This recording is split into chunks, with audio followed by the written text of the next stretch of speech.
की पहल करेंगे? विकास तो जो हो सकेगा वो करूँगा। ये देखो, मुझ पर झूठा वादा करना तो आता नहीं है। झूठे वादे करके मुकर जाओ, और ना इस तरह का मैं इंसान हूँ। मैं साफ स्वच्छ राजनीति करने वाला इंसान हूँ। और मेरे क्षेत्र की हालत बहुत ज़्यादा ख़राब है। मेरे यहाँ के रोड बहुत ज़्यादा टूटे हुए हैं, नाली नहीं है, पुलिया नहीं है। एक आपका हमारे वार्ड में धनतिया गांव पड़ता है, धनतिया से लवेरा के बीच में पुलिया बनने को है। जिला पंचायत सदस्य लोग बनते हैं, बोले हम बनवा देंगे, लेकिन वो बनवा के नहीं देते। उस वजह से बच्चों के लिए भी बहुत समस्याएं होती हैं। स्कूल जाने के लिए, माताएं बहनों के लिए डिलीवरी होती है तो उसमें जाने के लिए उनके लिए बहुत फेयर से जाना पड़ता है। 4-5 किलोमीटर का फेयर लेना पड़ता है। पहला मेरा काम तो ये है कि उस पुलिया का निर्माण कराना। नमस्कार दोस्तों, मैं हूं आशीष धनगर और आप देख रहे हैं आपका अपना चैनल द अहिल्या दस्तक। साथियों, इंटरव्यू की इस सीरीज़ में एक के बाद एक लोगों से रूबरू कराने का प्रयास हम लगातार कर रहे हैं। और हाँ, हमारे साथ में आज मौजूद हैं बहुजन समाज पार्टी की बरेली की राजनीति में भैया जी के नाम से मशहूर, हाल ही में रहे कोषाध्यक्ष पंडित कैलाश चंद शर्मा, जो कि वर्तमान में बहुजन समाज पार्टी की तरफ से वार्ड नंबर 32 से प्रत्याशी हो सकते हैं। सर, सबसे पहले तो द अहिल्या दस्तक परिवार में आपका बहुत बहुत स्वागत है। आपका भी बहुत बहुत स्वागत है और आपके चैनल को मेरी तरफ से बहुत बहुत शुभकामनाएँ।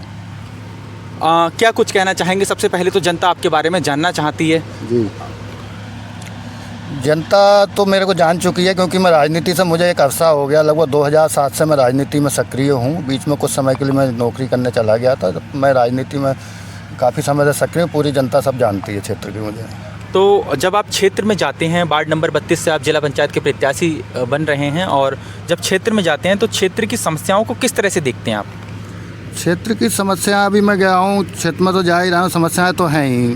लोग चुनाव लड़ते हैं, फिर चुनाव लड़ने के बाद जीत जाते हैं, फिर वादा करके भूल जाते हैं। मैं अभी क्षेत्र में जाता हूँ, इतनी ज़्यादा समस्याएं हैं कि अभी तो मैं बना नहीं हूँ। मेरे पास कल भी फ़ोन आए, परसों ही फ़ोन आए, साहब हमारी नाली टूटी हुई है, साहब हमारे रोड ये ख़राब है। हमारे बहुत समस्याएं गिनाते रहते हैं। तो समस्याएँ तो बहुत हैं, और इन्हीं समस्याओं को ख़त्म करने की वजह से मैं राजनीति में आया हूँ। आपका राजनीतिक सफ़र कहाँ से शुरू हुआ था?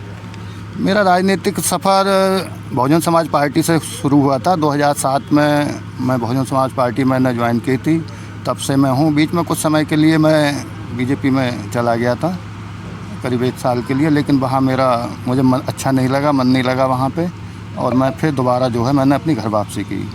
आप ब्राह्मण समाज से हैं, बहुजन समाज की राजनीति करते हैं, तो ये जनता के लिए जो है कहीं ना कहीं कुछ विचारधाराएं हैं, वहाँ कहीं ना कहीं पैमाना उतना शायद फिट नहीं बैठ पाता, ऐसा लोगों का कहना है। लेकिन आपका क्या मानना है कि ब्राह्मण बहुजन समाज पार्टी में किस तरह की राजनीति में सफल हो पाएगा? 2007 में सबसे ज़्यादा ब्राह्मण विधायक ही चुन के आए थे, ब्राह्मण बहुजन बीएसपी में। और हमारे राष्ट्रीय महासचिव माननीय श्री सतीश चंद्र मिश्रा जी लगातार बहन जी के साथ कंधे से कंधा मिला के बहुजन समाज पार्टी को मजबूत करने में लगे हुए हैं। ऐसा नहीं है, ब्राह्मण समाज का बहुत सम्मान है बीएसपी में, और हमेशा रहा है और रहेगा। अच्छा, इससे पहले कोई चुनाव लड़े हैं क्या आप? नहीं, मैं कोई चुनाव नहीं लड़ा हूँ। एक ग्राम प्रधान का चुनाव लड़ा था, बाकी सक्रिय राजनीति में बड़ा कोई चुनाव नहीं लड़ा हूँ। ये आपका पहला चुनाव है? मेरा पहला चुनाव है। क्या लगता है, यदि आपको जनता चुन करके भेजती है, जिला पंचायत बना करके भेजती है, तो किन विशेष मुद्दों पे आप काम करेंगे? अपने वार्ड की सुरक्षा के लिए, अपने वार्ड के विकास के लिए किन मुद्दों की पहल करेंगे? विकास तो जो हो सकेगा वो करूँगा। ये देखो, मुझ पर झूठा वादा करना तो आता नहीं है। झूठे वादे करके मुकर जाओ, और ना इस तरह का मैं इंसान हूँ। मैं साफ स्वच्छ राजनीति करने वाला इंसान हूँ। और मेरे क्षेत्र की हालत बहुत ज़्यादा ख़राब है। मेरे यहाँ के रोड बहुत ज़्यादा टूटे हुए हैं, नाली नहीं है, पुलिया नहीं है। एक आपका हमारे वार्ड में धनतिया गांव पड़ता है, धनतिया से लवेरा के बीच में पुलिया बनने को है। जिला पंचायत सदस्य लोग बनते हैं, बोले हम बनवा देंगे, लेकिन वो बनवा के नहीं देते। उस वजह से बच्चों के लिए भी बहुत समस्याएं होती हैं। स्कूल जाने के लिए, माताएं बहनों के लिए डिलीवरी होती है तो उसमें जाने के लिए उनके लिए बहुत फेयर से जाना पड़ता है। 4-5 किलोमीटर का फेयर लेना पड़ता है। पहला मेरा काम तो ये है कि उस पुलिया का निर्माण कराना। बहुजन समाज पार्टी का आपका हमने देखा, ये मोबाइल है आपका, और इस मोबाइल पे साथियों जिस तरह से आप देख रहे हैं, बाबा साहब अम्बेडकर की जो है फ़ोटो जो है इस पे लगी हुई है।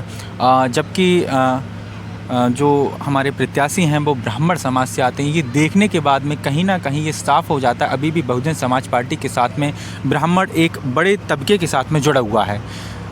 जी, ब्राह्मण जुड़ा हुआ है, और मैंने अभी बरेली में बहुत सारे ब्राह्मणों के लिए पार्टी से जोड़ने का काम किया है। और उनको चुनाव भी लड़वाऊंगा मैं, अपने साथ साथ उनको भी चुनाव लड़वाना है। और ब्राह्मण बीएसपी के साथ है, ब्राह्मण बीएसपी को बहुत ही उसकी निगाहों से देख रहा है, उस उम्मीद की निगाहों से बीएसपी की तरफ टकटकी लगाए बैठा हुआ है। 2007 का आपने देखा ही था कि ब्राह्मणों ने ही एक वो था नारा चला था, ब्राह्मण शंख बजाएगा हाथी बढ़ता जाएगा। तो 2007 से 12 में सबसे ज़्यादा अगर किसी का अहम किरदार या रोल रहा या भूमिका रही, वो ब्राह्मण समाज की ही रही। आप जो है लगातार क्षेत्र में जा रहे होंगे और लगातार लोगों की मदद का भी प्रयास कर रहे होंगे, तो लोगों का, जनता का आपको किस तरह से सम्मान मिल रहा है, प्यार मिल रहा है? मुझे तो जनता का लगातार प्यार सम्मान मिल रहा है। मैं क्षेत्र में आपको बताऊं अभी ज़्यादा जा भी नहीं पा रहा हूं, और फिर भी मेरे पास लगातार फ़ोन आ रहे हैं और मेरा को पूरा मुझे प्यार सम्मान मिल रहा है। मैं इन चीज़ों इतना सम्मान मिल रहा है कि मैं शब्दों में बयान नहीं कर सकता। लोग कहते हैं जब मैं क्षेत्र में जाता हूँ, बोले नेता हो तो आपके जैसा हो। मैं साफ़ सुथरी बात करने वाला इंसान हूँ और राजनीति मेरे लिए कोई मजबूरी नहीं है। मैं राजनीति में सेवा भाव के उससे आया हूँ और मैं वो इंसान हूँ कि जब मैं जिला पंचायत सदस्य बनूँगा तो ना झुकूँगा ना बिकूँगा, विधि सम्मत कार्य करूँगा। अच्छा, कुछ लोगों का ये कहना है, विशेषकर ब्राह्मण समाज के लोगों का ही कहना है कि बहुजन समाज पार्टी में जो ब्राह्मण नेता हैं वो केवल दड़ी बिछाने का काम करते हैं। इस पे क्या कहना चाहेंगे? नहीं, ऐसा नहीं है। बहुजन समाज पार्टी में सबसे ज़्यादा पदों पर जो है ब्राह्मण समाज ही रहा था। 2007 से 12 में सबसे ज़्यादा मंत्री ब्राह्मण समाज से ही चुन के आए थे और सबसे ज़्यादा आयोगों के अध्यक्ष, ब्लॉक प्रमुख सब ब्राह्मण समाज के ही थे बहुजन समाज पार्टी में। अच्छा, प्रतिद्वंदियों को आप किस प्रकार से देखते हैं? देखो, मेरे सामने तो कोई प्रतिद्वंदी नहीं है इस समय। सबसे आगे चल रहे हैं? जी, सबसे आगे चल रहा हूँ, मेरे सामने कोई प्रतिद्वंदी नहीं है। मतलब आपका जो है सामना भाजपा से, सपा से, किसी से नहीं? ऐसा है ना, पब्लिक सब जानती है, सबको देख चुकी है ना। मैं तो एक फ्रेश चेहरा हूँ, जो चुने हुए हैं उनको भी देख चुकी है और जो पिछले चुनाव में जो लड़े थे सपा से उनको भी देख चुकी है कि वो किस तरह के लोग थे। जनता को जो है आपका पूरा वार्ड देख रहा है, पूरा जिला देख रहा है, विशेषकर अपने वार्ड के लोगों से क्या संदेश देना चाहेंगे? वार्ड के लोगों से मैं यही संदेश देना चाहूँगा कि भाई आप मेरे हाथ मजबूत कीजिए, मुझे चुन के लाइए, फिर आप मेरा काम देखिए। मैं उन नेताओं में से, मैं दोबारा इस बात को कह रहा हूँ कि मैं उन नेताओं में से नहीं हूँ जो बिक जाऊँ। मैं उन नेताओं में से हूँ जो आपके लिए दिन रात काम करूँगा, आपकी सेवा में लगा रहूँगा। और आप थाने, तहसील या ब्लॉक के काम तो छोड़िए, जिला लेवल पर भी कोई काम होगा, चाहे वो विकास भवन का हो, चाहे आरटी ऑफिस का हो या डीएम कार्यालय का हो, कोई भी काम हो वो मैं कराऊँगा। तो साथियों, नेताजी का साफ तौर पे ये कहना है कि किसी भी तरह का कोई भी काम होता है, चाहे वो जिला स्तर पे हो, चाहे वो तहसील स्तर पे हो, चाहे वो किसी भी स्तर पे हो, लगातार नेताजी आपकी मदद करने का प्रयास करेंगे। साथियों, हम फिर मिलेंगे एक नए वीडियो, एक नए टॉपिक के साथ में। तब तक के लिए जय हिंद, जय भारत।